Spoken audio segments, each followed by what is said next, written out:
Добрый новый день! Сегодня среда, 20 июля. Я Анна Филиппова.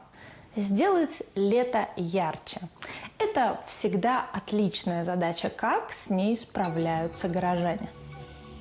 Чтобы добавить новых красок в жизнь, достаточно посетить новые места. На левом берегу Волги любителей познавательных прогулок ждет особый подарок – этнокультурный парк «Сувар». Основатели парка Людмила и Николай Болтаевы говорят, что интерес к предкам у чувашей вырос. Люди стараются больше узнать об их символах и образах. Как в древности вызывали дождь, загадывали на удачу, просили у неба ребенка. Все эти секреты раскрывает пытливым умам Сувар. Каждое воскресенье Людмила Болтаева проводит экскурсии для туристов. Это обрядовые столы. Они поставлены именно на Золотой горе для того, чтобы в наше время, если кто-то хочет побыть наедине с своими предками, о чем-то поделиться, просто побыть, он может сюда прийти с хлебом, солью и побыть наедине с своими предками. А еще в древности был такой ритуал. Варили кашу, в основном перловку, и кидали ею друг в друга. Баловство происходило тоже за этими столами.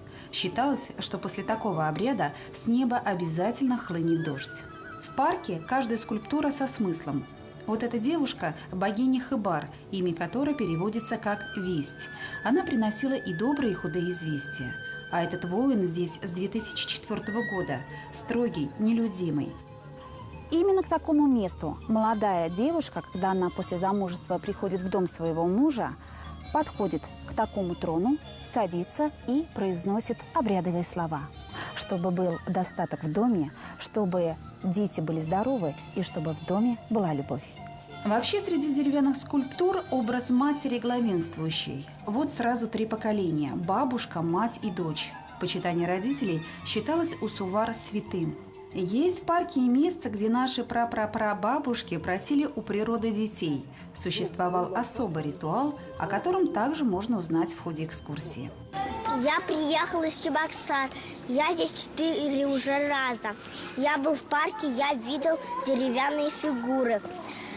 Они сделаны из дерева. Мне они очень нравятся. Я думаю, что их очень сложно делать. Очень рад за народ Чувашии, что они помнят свои корни и выставляют все это. Естественно, все эти скульптуры и деревянные, они только украшают этот парк, и без того прекрасно.